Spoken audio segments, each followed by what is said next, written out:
Hi, everyone. Welcome to White Coats of the Round Table, a healthcare podcast focused on career development, burnout prevention, and non-clinical careers.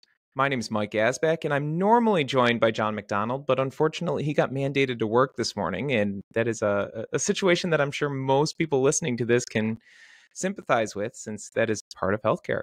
So John is not here. We're running solo, but thankfully you don't have to listen to just my voice today. We have a great guest lined up, and without John being here, I'm just going to lean heavily on the guest and hope that she can do all the heavy lifting and keep the show interesting. So with that, we'll dive right into it. I am happy to introduce you all to Madison Loomis, and she is a healthcare recruiter. And I'm actually going to kick it right to you, Madison. Normally, when we do this, John prepares these wonderful bios that are somewhat comical and mostly accurate, but mostly for comedic effect. Sure. That is not me. That's So okay. instead of trying to be funny, which I'm not, or instead of giving your bio and maybe doing something wrong, I want to kick it right to you. So Madison, can you introduce yourself to our audience? And thank you for coming on the show. Yeah, definitely. Thank you for having me. I don't have any fancy titles or anything to share with you all, but I own a recruitment firm. We focus on advocating first and foremost for PAs and NPs and helping them to really optimize their career through matching them to great practices in hospitals. So I have been in the recruitment game for about 10 years and have kind of gone back and forth between healthcare and tech, but I was supposed to be a healthcare professional and fell into recruiting in college and somehow just found that, I could somehow be a part of the industry without having to go to graduate school. So I have a lot of empathy and understand, how hard it is to go through all of that. And I think that's why I love doing what I do now. That's great. And you found the hack. Yes. $150,000 less in debt, I'm sure. Awesome. Well, so one of the topics that I want to talk about today is I've been thinking a lot about how to maximize compensation in healthcare. Mm-hmm. And I feel like, and I want your thoughts on this, I feel like there is a disconnect here because in the business world, typically, if you want to maximize compensation, most research is pretty consistent that you have to not stay at the same job. The idea being that Right. wherever you're at, your employer generally is always going to look at you in terms of value as what they hired you at and not Mm-hmm. necessarily appreciate growth and evolution. So to Right. maximize compensation, you usually need to move jobs every few years and make sure that your Mm-hmm. role is increasing and then comp as well. But in healthcare, that seems odd because I've been in the same clinical role for 11 years and I have patients that I've been seeing for 11 years. And it would be difficult for me to establish that rapport, that trust with my patients if I was jumping from job to job to job. I would Right. also worry that I would maybe set myself back clinically if I'm jumping from job to job. Even if I'm staying in the same specialty, your role may be different at different places, and maybe that would impair my ability to grow. Mm-hmm. So let me just pause it there because I've already put a lot into that. I'd love your thoughts on how to maximize compensation in healthcare from maybe a recruiter standpoint, but then also get your thoughts on whether jumping from jobs has a trade-off in terms of clinical competence. Yeah, that's a lot to unpack, so I'll try to break I this probably should down. have broken that down into smaller pieces, but No, I'll no, let it's you take a okay. crack at it. So I think you're spot on and you're right when it comes to the business side of the world, corporate side of the world, which has been where I've lived most of my career is, yes, every 2 years, if you switch positions, you'll see that 10 to 15% increase. You're happy. And generally, there might be a little bit of a ramp, especially if you're promoted, but you're not having to, like you said, build up that patient continuity, that trust, and making sure that you are somebody that, oh yeah, I go to so-and-so over here, right? Or when somebody's like, hey, I've got knee pain. Oh, well, I go to so-and-so over here. You should go to him too. It's different. So clinically, I think it does go by a different set of rules. And what I always advise people to do is to not so much focus. And of course, you have your passion and your interests. But if I'm working in helping a new grad and they're asking the questions of what specialty to go into and how do I pick a job, it's a lot more about, is there opportunity in the position you're choosing, right? Is there that upward mobility factor? And if there's not, then I would maybe steer clear of that opportunity. And it's hard to dictate that because every job makes themselves sound like they are it when you're applying, right? The job description is like, we hung the moon, come work with us. But it's really about being able to ask the right questions in that interview process so that when you get there, you don't feel like you have to make a change within a year and a half, within 2 years. And it's almost vetting out having to make that change proactively. And that's very difficult to do on your own, or if you're going into it without tons of experience, knowing what questions to even ask. But I think holistically speaking, generally speaking, all for being in a good place where you can rise up in the ranks and or just challenge yourself clinically as time goes on to where you don't feel like your skills are atrophying. You're not in a position where you're just doing the same thing day in and day out, and there's absolutely no growth as a clinician, as a provider. So you brought up something interesting within that. As a recruiter, how often are you having conversations with either potential clients or hires regarding upward mobility? Because I think that's something that is always so tough for clinical medicine, because very often we go to school for many, many years, and the entirety of our training is how to be a clinician. Yes. And then we get out into the real world, and maybe 10 years in, we realize that being a clinician is great, but also we're craving more. We need more. Yeah. So is that something that's frequently incorporated in these jobs where you're looking for opportunities to have your clients or your potential candidates have that upward mobility, or is that something that's more rare or infrequent? I think it's a mix, right? Because everybody's different. There are some people that you meet them and you can just, they know they have that natural aptitude for leadership, right? And so you can encourage them to, hey, maybe think about an MBA. And I'm all for not having to go back to school for something. But if you haven't been a part of the business world and all you've ever known is the clinical side, either having a mentor of somebody that has gone that route and or joining a practice where the leadership is not just corporate business people, it is also clinicians. And I think that's the number one indicator of, can I grow here, is who do you report into? You know, is it Susie in HR, or is it Susie who's a PA and also rose into this leadership role? Because I think that is the perfect evaluation of how they view the PA's ability to have that versatile role. And, you know, out of school, no. But, you know, once you've been in the business, you've been in the game, you know both the back end and the front end things, then it's very viable. And so I think that's where, yes, you always want to look. I personally look for places because it's a selling factor. It's a motivating factor for somebody to know this is not just a go, keep my heads down, work my 9 to 5 and go home. And there's some people that want that, and that's totally fine, right? Like talked to plenty of people and they're like, this is part of my life. It is not my whole life. PAs that I've known, I've got PAs in my family. It's more so like, this is the identity, right? And that's a great thing. It means you're passionate. It means that you want more. You're challenging yourself to become more than just the clinician. Absolutely. Yeah, it's important that we have space for both. And on the podcast, we try and make sure that we're talking about that, because I'm very much an aspirant of hustle culture, whether that's good or bad. And John, I think, is a nice balance, and he's not here to be the counterbalance to not being part of hustle culture. So I'm so glad you brought that up. Yeah. With that, there's nothing wrong with it. I think exactly, there's a huge push to hustle and to do this and that, but there's beauty in also saying, you know what, I'm content with my 9 to 5 and it pays my bills and I can go on my vacations, but I'm also this in my life and I'm also that in my life. And I value having that balance versus just being, you know, grinding 24/7. So that's another interesting thing that just came up. As a recruiter, are you typically looking at candidates that are all maybe more hustle? And the reason I ask is I'm assuming a lot of times potential employers, if they're going to spend the money on a recruiter, they're probably not coming to you and saying, I want someone who's going to be really good at their 9 to 5, but wants to just work 40 hours a week.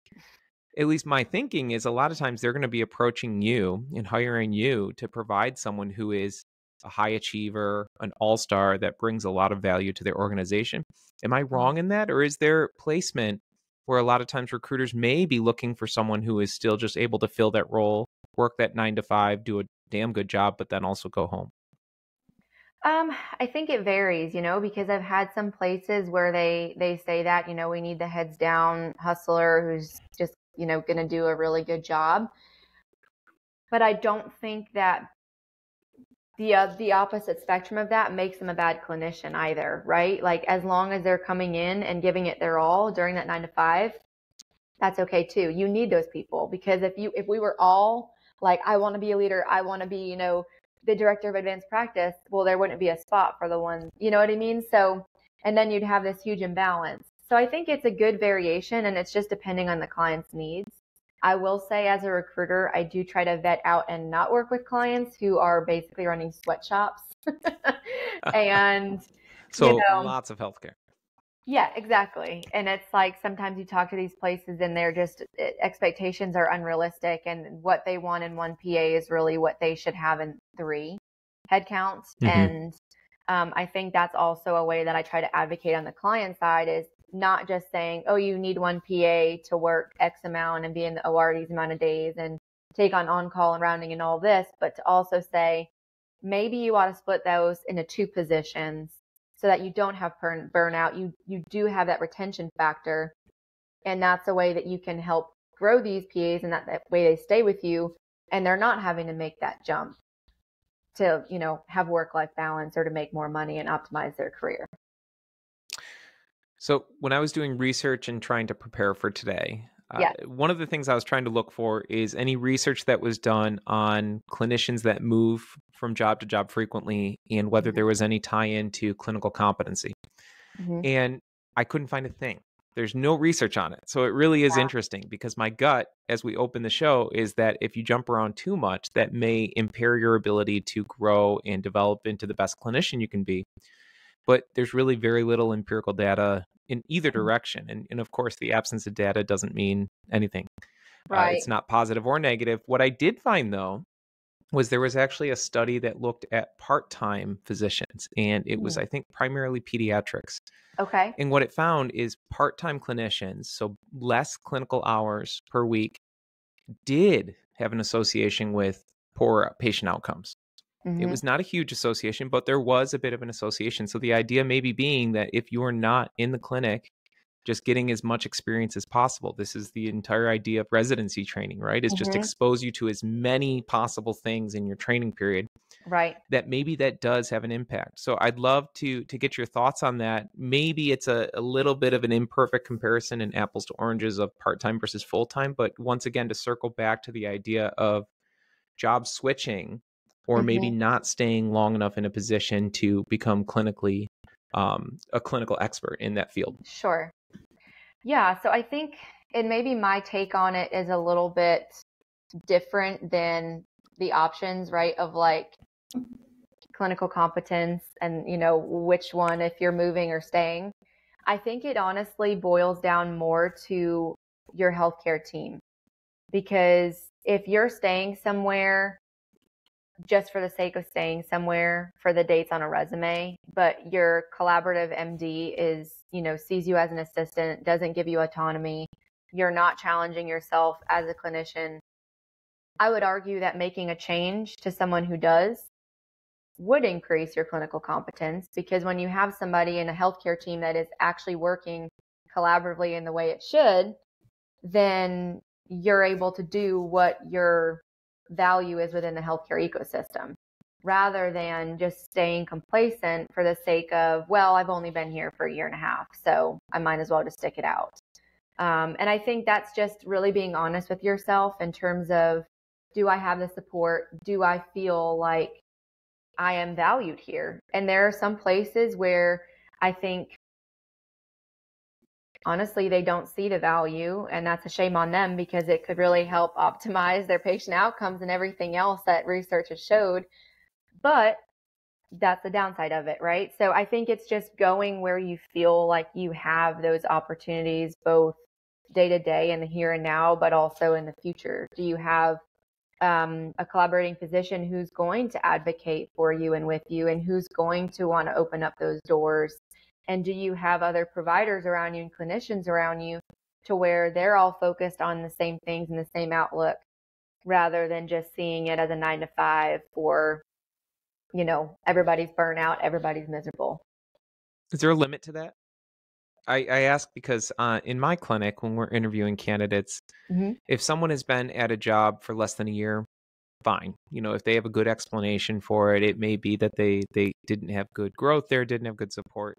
Everyone, I think, is allowed a mulligan where they may take a job that is just not great. Oh, yeah. Yep. But so often I end up seeing folks in their CV or their resume has, 2, 3, 4 jobs where they were there for less than 2 years. And for me, just the way that I approach it is if it's less than 2 years, I need an explanation for that. Of course. Yeah. Once again, 1 is fine. 3, big alarm bells are going off in my head. So in your opinion, from a recruiting standpoint, because obviously you have far more experience on that end of experience and when it's a red flag, when it's an asset. Yeah. When does it become a red flag, or when is the limit to saying, hey, this is not an ideal job for you. Go ahead and get out. Don't worry about making sure that you're here for X amount of time just for the CV. Yeah, I think a lot of factors play into it because I've talked to somebody that, hey, say they got married to somebody that's in the military. And so every few years they have to change. And that might be the reason. And when they tell you that, it's like, okay, that makes sense, right? That check. As long as you can check the box of this is a reasonable, practical, understanding the move, the change. And then other times you might talk to somebody and as a recruiter, you get the same story of, I didn't like my coworker there, or, I, wasn't getting paid enough, or, and if it's the same story and it's happened time after time after time, clinically, I think that is something that you may want to say, okay, is this person going to do the same here? I also think too, looking at, is this a perm position, right? Were they working in a travel contract or a locums? And also COVID was a huge thing, right? Like COVID impacted a lot of people on an involuntary way to where I think a lot of people didn't have control over maybe what that change looked like, or maybe they got into one practice or one specialty and it drastically changed during the COVID years. And it's like they did what was best for their career at that time. So I think there's a lot more empathy in recent years, but I do think there comes a time where it's like if you start to see a pattern and a trend with no realistic reason as to why they made the change, then yeah, I think that's an alarm and a red flag. So let me summarize this maybe first section of our conversation and correct me if I'm wrong, because I'm sometimes apt to be wrong in my summaries. But I think the summary of this for me is we should not be afraid of switching jobs if we feel that in our current job, our compensation has either A, lagged behind, or our growth opportunities have stagnated. And that if that's happening, it's okay to look elsewhere. And even if that means multiple moves within a career, that is something that can work out if you have a plan. Yes and no. I want to add something to that. Please do. Yeah. So I want to add too that I think a lot of people make a change without having difficult, awkward conversations first. And I think that is key because we're humans and we are so wrapped up. Everybody, I mean, I don't know what it's like. I'm not a healthcare professional, but I do know that, it's nonstop and it is, you burn out. And so in those moments when you're in front of patients and you're moving from thing to thing to thing to thing to thing, sometimes we overlook and we don't see what somebody might be feeling or experiencing. And so it's taking the time as a manager to talk to your providers and clinicians and to say, what's going on? Tell me about your world. What are you liking? What are you hating? What can we move off your plate? What can we move onto your plate?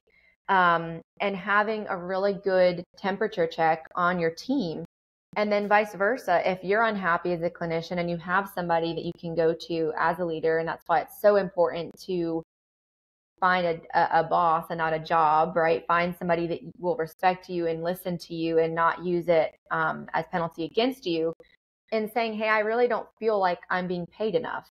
And here's why, and be able to show them the numbers of here's what I'm making the practice, or here's what I'm doing, and here's what I'm making in return. And I feel that based on inflation, based on this, based on that, I should be making X amount. And if you have that conversation and they basically tell you to kick rocks or that nothing's going to change, well, then you have your answer. But I think a lot of people make that jump without ever having that extremely confrontational, awkward conversation. Being an adult is, saying, either I'm going to stay here and be miserable, or I'm going to at least try to get what I'm looking for so that I don't have to make the change. And then everybody benefits. I love that. I think so often we're afraid to do that. Yeah. And I do wonder how many times people leave jobs where maybe there would have been some level of accommodation, because especially in medicine, providers are expensive. Yeah. They take time to train. Here at my clinic, we generally budget in a 2-year ROI on a new hire. Mm-hmm. So we're investing 2 years before we're even breaking even on the hire. Right. So if someone comes in and says, this isn't working for me, as an employer on my end, I want to make that work because we've invested a lot of time and Right. energy and work into this individual. So yeah, it's such a great point, and I think it is scary. It's hard to have those conversations. Especially if you're feeling like your job might be on the line because of asking. And I think that's the number one fear, is like, they're going to fire me for asking. But they have to understand that you bring just as much value to them, right? And if you're doing a good job and you truly have the data that shows that, it shouldn't be a scary conversation. It should just be a very real, hey, I really don't want to have to go look somewhere else. I'm enjoying it here, but I do feel like I'm underpaid. And is there anything we can do to make it to where I feel like I can stay here and feel valued? Absolutely. Simple as that. I'm a big fan of productivity-based compensation. I know it's the norm for physicians, but it's a relatively new trend in PA and NP. But it's so nice because I think as revenue-producing providers, our value to the organization is actually pretty darn easy to suss out. Yeah. And if we have the ability to look at exactly what we're bringing in, what value we bring, even, taking these global reimbursements like surgery and being able to break down the parts that we're doing and figuring out the value of that, it's very easy to then justify what compensation should go with that in terms of value brought to the organization. So 100%. it is really nice to have those conversations when you can back them up with hard data. Yeah. And I would say, before you have that hard conversation, have that data, because yes, you don't want to just go into it without the proof. Right. Don't have it be an emotions-based conversation. Exactly. Make it factual and data-driven. Yep. So I'd like to pivot a little bit. Sure. Earlier, you said that you really specialize in PA and NP. And this is one of the reasons that you and I connected, is there's lots of recruiters on LinkedIn. And I was drawn to your LinkedIn page because of your messaging or your voice as it relates to advocating for PA and NP and the value that they bring to the healthcare system. Yes. So I'd love to just give you a little bit of a space to talk about that. Why do you see PA and NP as important? How did you end up having your firm somewhat specialize in that? And then also, when you're talking to potential employers that are looking to contract you to find good candidates, are there situations where you're selling them on PA and NP? What does that pitch look like? Sure. I saw firsthand kind of the gap in care, and especially in a nonprofit space, not a lot of people want that because you don't get paid as much. And so there's a lot of gaps, and there's a lot of patients that get impacted because of that. And so I think what NPs and PAs are doing is covering that. And I mean, the data shows that in terms of patient satisfaction rates, because a lot of the times when you go to the doctor, you're going to the doctor, but you're actually spending the majority of your time with a PA or an NP rather than that of the physician. And that is where you're feeling like you're being listened to, right? We've all been in a room where we feel like the doctor comes in and literally like runs around the room, does something really quick, and then is out, and you're like, what's going on? I've never had that experience with a PA or an NP. And I think it's that level of empathy that we need to bring back into the healthcare system, because it has been so focused on just how much can we bill, how much can we reimburse, how much can we make, rather than that of what are we actually trying to do? What is the purpose here? Well, that's fantastic. So the one thing I'd also like to follow up on, though, is how do you pitch this? So that's the part that I'm really intrigued in, because I'm an advocate for the PA profession. I like to do a lot of that within New York. And I think things are changing really quickly, where even a lot of healthcare systems that were maybe PA or NP hesitant have now fully bought in, just because I think the economics require it. Right. So when you talk to a potential employer, what does that look like? What's your pitch? Yeah, so I think first and foremost is understanding what their current practice looks like, because I think as we push towards having more autonomy for PAs, I think there's also a huge imbalance between the rights for NPs and PAs, but we can talk about that a different time. I think it's understanding what their practice in a clinical setting looks like currently. Because again, you also want to look out for that work-life balance thing, and you want to make sure that they're not seeing it as, oh, I'm hiring an assistant to the doctor, right? And a lot of times if they tell me, oh, we've got X amount of docs and we need, there's going to be 2 PAs that are covering these 4 docs or whatever, and it changes state to state, but it's really about understanding the value of how they're going to be adding to that setting, and if it's not going to be optimizing the PA, or it's not going to be a good fit when it comes to just all the things, right? Salary, career, work-life balance, growth opportunities, then I wouldn't pitch it. I would say, well, then hire another partner, hire another another physician. But I think for PAs and NPs, it can also be, I work with a lot of private practices. And so if they're thinking about hiring a whole nother physician, it's like looking at not only the demand for what they're looking at, but are they seeing that they need more time with their patients, right? And how are they going to build out the practice to be that of actually impacting the community rather than just adding another doc? Because I think a lot of places, and I work a lot within orthopedics, is it's like I'll talk to them and they do need more clinic coverage than anything else. And the clinic, in my mind, is best served to be staffed by NPs and PAs than anything else, because that's where, when I go to the doctor, I'm sorry, but I honestly prefer to meet with the PA or the NP because they're going to have more time to spend with me. And I ask a lot of questions. And I think a lot of people, when they have a problem, want that. They don't want just a quick visit. Yeah, I have this conversation a lot with various people, whether it be in government or even clinicians. And for me, I never really take a clinical approach to it. And the reason for that is I hate the confluence or the attempt to make scope of practice the same as autonomous or practice regulation. And they're not the same. No. If you have an independent PA or an NP, it doesn't mean they're all of a sudden going to go do neurosurgery. The example that I love is, physical therapists have, existed in their own little bubble as independent providers, and yet somehow they're not opening surgical outpatient centers. They're continuing to practice PT because that's their area of expertise. That's their area of clinical competence. So independent practice or autonomous practice, whatever you want to call it, it really is not about where PAs or NPs are slotting in. Their clinical competence should be the same, and certainly the professions have an evolving scope of practice, and that is a separate conversation of how do you determine when a provider is ready for what task. But when we're talking about hiring practices or tendencies, I always look at it from an economic perspective. This to me is such a no-brainer because there is a shortage of physicians. We're not getting any closer to meeting that shortage of physicians because a lot of physicians are older and retiring, and our population is getting older. Healthcare is getting more complex and labor intensive.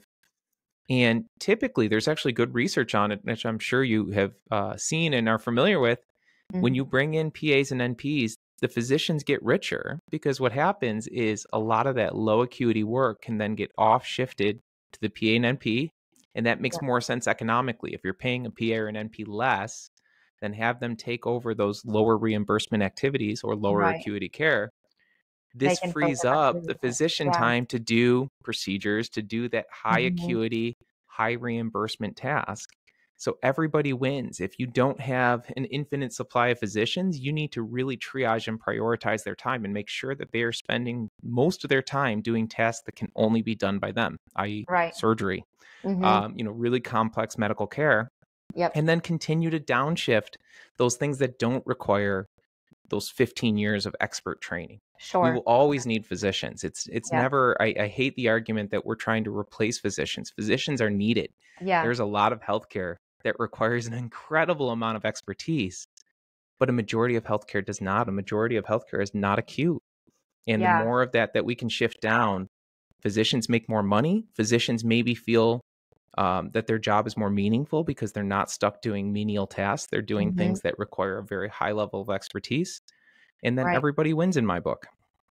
I also think too that, and I've seen this where with that, I think the advocation needs to be focused on when the physicians get richer.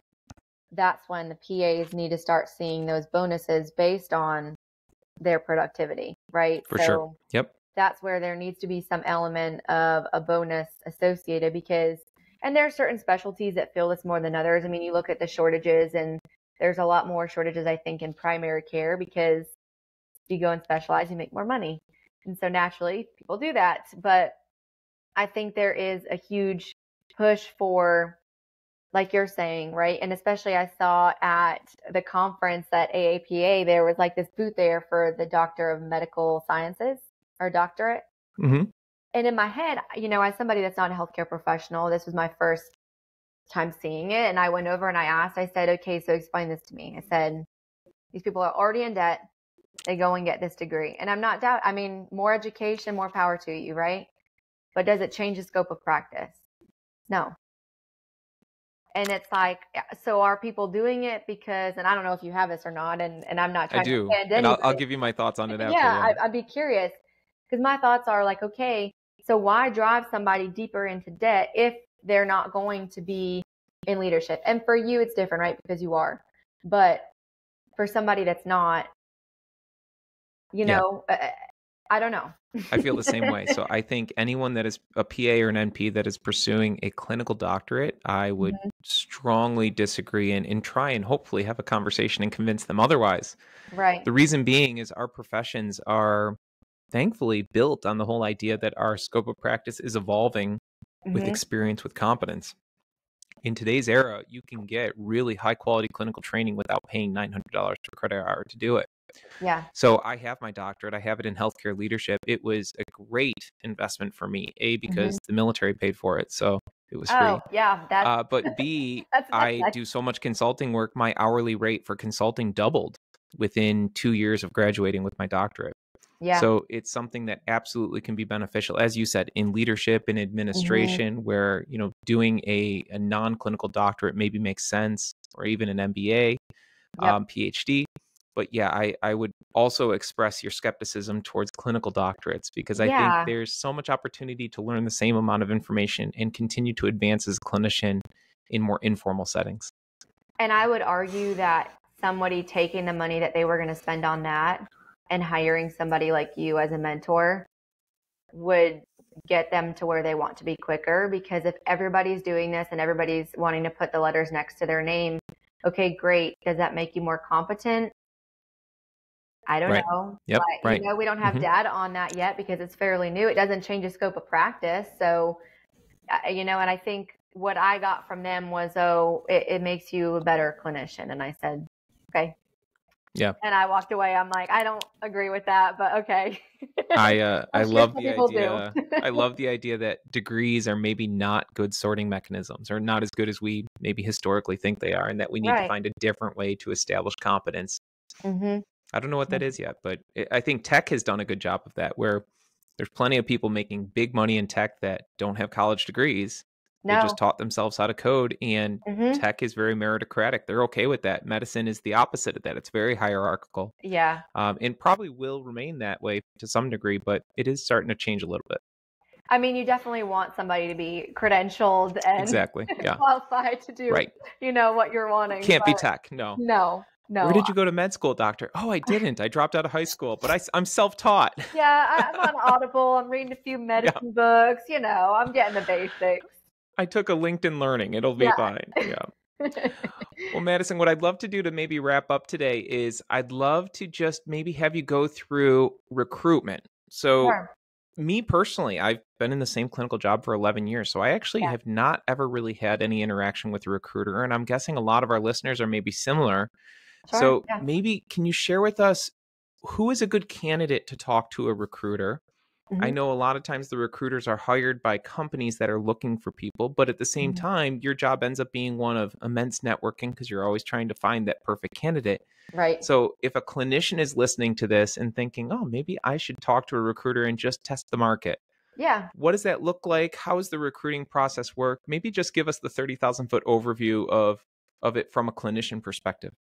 Sure. Yeah. And I'm going to be very transparent about all this I because love it. I think there's a lot of misunderstanding about recruiters and there's also a lot of hate, and I 100% understand it. Like, I'm not one of those people that's like, yeah, recruiters are awesome. 99% of them are really, really bad. And I'm not even trying to say that like, oh, I'm in the top 1%, but I think the difference is that understanding how recruiters make money and how they work in that relationship. Because a lot of people come to me and they think that they have to pay me as a candidate. That used to be how it was. And then World War, I think it was some war happened to where they needed people back in the workforce and things flipped. There's some interesting history behind that, but I won't bore people with that because you're not recruiters, so it doesn't interest you. But with that being said, we get paid by the client. And most recruiters, how they're getting paid is based off of how much you're making, right? So obviously people think, well, if you're making a certain percentage of my salary, then you're taking away from it. And that's 100% true. Recruiters, traditional recruiters are going to a client, and if you're making, whatever, and say it's on locums or travel or a contract, they're making money off of every hour that you work. And instead of giving it to you, they're taking the majority of the margin. And what I always preach is find a recruiter, and the first question you should ask them is, how are you getting paid through this? Because how I operate is very different than what most do. We charge a flat fee to our client, and what that does is it alleviates the candidate feeling like we are taking away from their salary because the client's paying the same amount no matter what. And a lot of time that is coming to us beforehand. So it's not anything that they're going to short your salary on because of the fee, if that makes sense. Mm-hmm. And that way too, you're not being benchmarked based on your salary. But I think if you're looking for a job, you're thinking about a job, you want to know just what the market looks like. Every conversation with a recruiter should be 100% confidential. I know for me, it always is. I can't promise that for every other recruiter. But ensure that, you're not just giving away your information or letting them take your resume and slingshot it to 50 different practices, because that's where you lose a bit of your integrity there. And I think it is important, though, to have somebody that you can lean on and go to and say, hey, what do you think about this? Or I saw this job posted for this amount. Do you think that's realistic? Because I'm making this amount and I feel like I'm being underpaid. Do you think that? Having those conversations to understand if you are in your head and you really do have a good job, or if maybe it's time for a change. I think that's such an important point because so often we may feel like we're getting screwed. Yeah. Or conversely, we may feel our job is great. And if you test the market, you may find out that your compensation is actually in line with your experience and it may Right. be more appropriate than you thought. Or the converse, you may realize that you are really, really in need of an upgrade. Yeah. My brother is big on this and he occasionally listens to the show. So I'll give a shout out to John. But he's really, really big that you should always be applying to jobs. Even if you're happy with where you're at, you should always be applying because it's a really great level set just to make sure that you're still getting paid an appropriate market rate. Now, granted, he's not in healthcare; he's in health or in tech, so it's different. But the idea being is if you're applying to jobs, even if you have no intention, what's the downside? The worst case is they love you and they blow you away with an offer that is unfathomable and you can't refuse. Right. But if not, you have introductory conversations and you find out, okay, my current job still is something that makes me happy and still is something that seems to compensate me well. Yeah. So yeah, I do like the idea of maybe always proactively looking or being intentional about not being too complacent, I guess is the right way to put it. And I will say this just as a heads up to that. And I'm sure, John, I worked in tech for many years and the tech market is very different. But for clinicians, I will forewarn you, don't just go on Indeed and now start applying to jobs, because what happens is somebody like me who partners with private practices and I see it and I'm going to take a picture and send it to my client and go, let's start looking for a backfill. And then we hire somebody in their replacement and they haven't even resigned yet. That's right? fantastic. So, and that's what I mean by working with a recruiter can be helpful, because you don't have to send your resume to a job board to where you don't know who's going to see it. Right. it's just out there in a database and your name, and now they know is open to work. And you're like, oh, but I'm really not. I'm just trying to test the waters and see what market insight is. Having somebody who is in that market daily and talks to people daily to know, oh, you're making 120 over here. Well, this guy over here is making 140, and that girl over there is making, so that you can know, okay, I've got a temperature check on where I'm at, and if it's good, bad, lukewarm, whatever. But I think you're better off kind of going about it in a not secret, but like stealth way, I guess. And recruiters are a great way to do that. Yeah, that's great. I will forever try and fight against healthcare culture on this. And I know I'm losing the battle and I'm just, screaming into the wind, but I want healthcare to be more open and transactional in that way. The research behind it is so solid, in my opinion, from a psychological standpoint, that when you do the whole, oh, your job is your family and we all stick up for each other, all the benefits of having a family-like work environment go to the employer. There's very few benefits that actually Yeah. go to the individual. Mm-mm. So when these jobs do it, tech being the great example, having ping pong tables and free food, it's not because the tech employers love you. It's because they want you to stay and work harder. Yeah, So I exactly. want jobs to be more transactional. I want healthcare clinicians to understand that they're at a job to make a good wage. And as soon as they reach a point where they feel like that wage is not appropriate, it's okay to look elsewhere. Yeah. That doesn't mean that you're betraying your employer. It's transactional. It's business.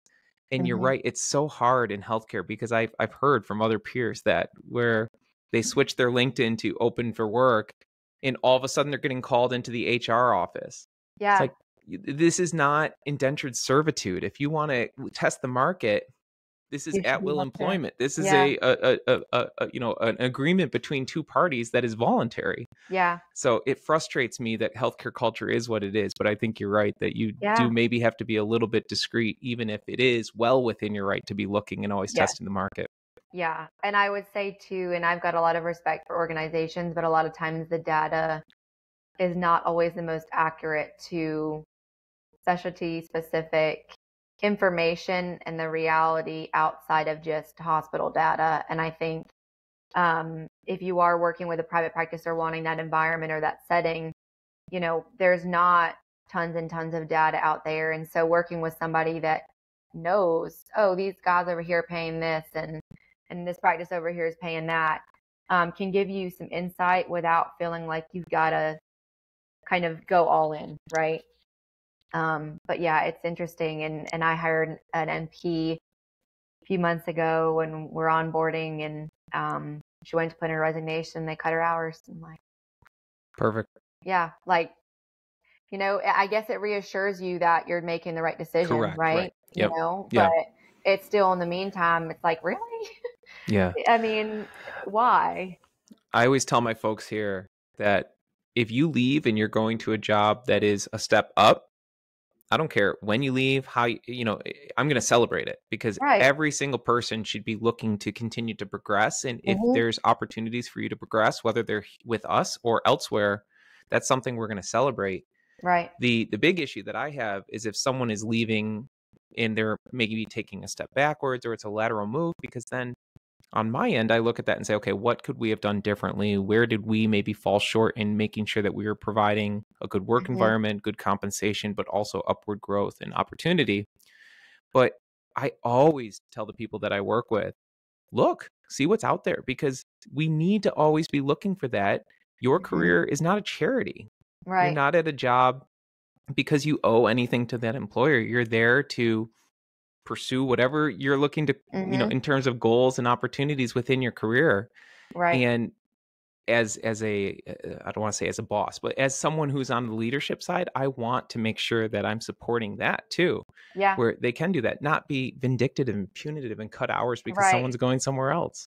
And it's also Wow. like, look, and then if you find something as a leader, you want that insight so that you can proactively retain them better and Right. have that conversation of, well, I saw over here they're making this, and that's, our competitor. And okay, well, we'll talk to HR and try to figure out something to make you feel valued and that we can increase that, and as long as they're performing and productive, that shouldn't be hard. But I think those conversations are key. And I think a lot of people are afraid to have them, like we said, but Yeah, they're uncomfortable for sure. yeah, Well, as we're wrapping up here, I'd love to shift over to personal items. So I did warn gosh, you before we came I on air, know. but I I always do love the guest reaction to personal items. So just to give you a little sure. bit of context, John and I always like to finish the show with a personal item. And the reason for that is healthcare is all consuming, as we've aptly Yes, discussed. And we love to finish with something that is completely unrelated to our careers, just to retain a little bit of our humanity. yes. So if I'm putting you on the spot, I can go first, but what are you reading, drinking, any fun hobbies, anything interesting that you want to share with listeners that is completely unrelated to your job? Hmm. Okay, hold on. Most of what I read is related to my job, so I've got to think about this. Let's see. Gosh, I own my business, so it's like I'm consumed by it 24/7. So when Right. I think about my identity outside of it, it's like, So we're going to talk about boundaries and having good hobbies that Right. are not. Let's see. Here, I'll go You- first. I'll Yeah, you let go you first and I'll mull on roll it it. for a Yeah. minute. All right. So last year we had terrible weather in terms of skiing. We had several big snowstorms. I'm up in Buffalo, so it's very cold. Okay. Yep. And we had over 100 inches of snow, but it all came in random storms and then melted within a week. So even though we Yeah. made national headlines for snowstorms, it was a terrible year for skiing or outdoor activities.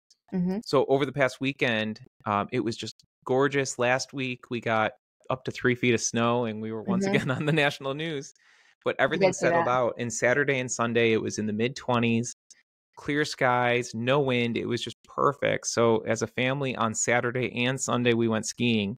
Nice. And it was so much fun. It's just so lovely to get out of the house. I'm a big believer that if you live somewhere cold, you got to embrace it. So we love to do snowshoeing, Mm-hmm. skiing, and all that. But I just love watching the kids get out there and, test their limits and do things that are maybe a little bit scary. And then by the end of the day, they're doing that exact same run and just dive bombing it. Yeah. So this past weekend was one that was very chaotic and busy, but it was really nice to get out and ski and get some fresh air and then watch the kids be much braver than I am. They were going through trees Oh and doing yeah. all kinds of wild stuff. But so that was They our don't know the personal risk. item. It was a wonderful way to spend the weekend. That's awesome. Yeah. So what resort do you go to, or what mountain? So that's actually the interesting thing. So what we did for the past few years, because my kids are young and they're still Mm-hmm. very much beginners and learning how to ski, is we bought them equipment because we figure we'll just pass it down to each kid as they get Yeah. older.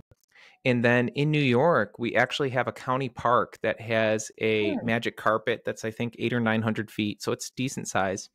And it's essentially a slight upgrade above a bunny hill, but Okay. it's free. That's awesome. So, yeah. So, I mean, it's not free because I pay a ridiculous amount in taxes up here in New York, but it really is a nice community service. So when Yeah. we have good snow, the county park will open this ski hill and Mhm. it has 3 different runs. It has a warming awesome. lodge with a big wood fire. So it's a really nice thing to do. And then I don't feel as bad if we only get out 3 or 4 times in a year because we're Yeah. not paying for a ski membership that's thousands of dollars. That's awesome. Yeah. I'm originally from up north, but now I live down south and there's no mountains here. I think No. the closest and best one is in Tennessee, and it's really doesn't compare at all. But I guess I'll piggyback off yours. So my boyfriend and I, we are hopefully going to, I think, Colorado to snowboard for my first time. Oh, So yeah. I've never snowboarded. I was in the classes as a little kid at like Mount Cranmore in New Hampshire with skis, but it has probably been 20 years. So, yeah, that'll be very interesting and potentially comedic as well love as I it. try to snowboard and So I did the opposite. I grew up snowboarding and okay. then last year switched over to skiing because I want to eventually get into backcountry skiing and Yeah. alpine skiing. But I'm making the switch and the learning curve is much harder than I thought. So best of luck to you. Yeah. I've never liked the feeling of, excuse me, hold on. Oh, my coffee was horrible this morning, so I tossed it down the drain, but I shouldn't have done that. I've never liked the feeling of being stuck in something from like a Mhm. snowboarding perspective. Mhm. And I'm definitely more of the type, like I'm very active and fit, but I don't like the cold. So I'm already like trying to research what to get and what to wear. And I'm telling my boyfriend, like, I've got to make sure I'm bundled up or else I'll be in that Mhm. snow lodge drinking hot cocoa quicker than, There's a lot of value to that as well, though. yeah. Yeah, The exactly. what is it, Apres? Is that how you say it? The Apres scene is always the best. Yes. That's awesome. So much fun. What resort are you going to? I don't know. He kind of handles all of that side of Okay. things. I Yeah. think it's somewhere outside of Denver in like Littleton, maybe an hour outside of there, something like Okay. that. Yep. My wife and I are going out in March, and I'm trying to Okay. figure out whether we should do a day of skiing or just hike because, it's Yeah. several $100s to go skiing out there. Oh yeah. And then we have to lug our equipment and all that, where if we Mm-hmm. hike, it's obviously much easier to do, but so much fun. Cool. Yeah. Awesome. Well, Madison, let me finish up. Can you share with our listeners how they can find you? So if anyone wants Sure. to reach out to you, learn more, or even maybe talk about different opportunities within recruitment, how can people Mm-hmm. connect with you? Yeah, so I'm pretty much everywhere. I predominantly, from a networking standpoint, LinkedIn, I would say is probably best. You can add me there. My name is Madison Loomis. And we've got a website, advancedscopetalent.com. You can go on there, check us out, send in, your information. I'll reach out to you and we can have a phone call. Again, everything's confidential. And I'm on, Twitter. We're on Instagram. We're on Facebook, all the things. So you can't miss me. Perfect. Well, thank you everyone for joining us today. We're White Coats the Round Table. If you like what you hear, consider following us, even leave us a review. If you don't like what you hear, don't review us. Until next week, this is Mike, and hopefully John will, his employers will let him back next week and we'll have him back. Yes, But Madison, thank you so much for joining us. Everyone of have a course. wonderful week. Thank you so much for having me.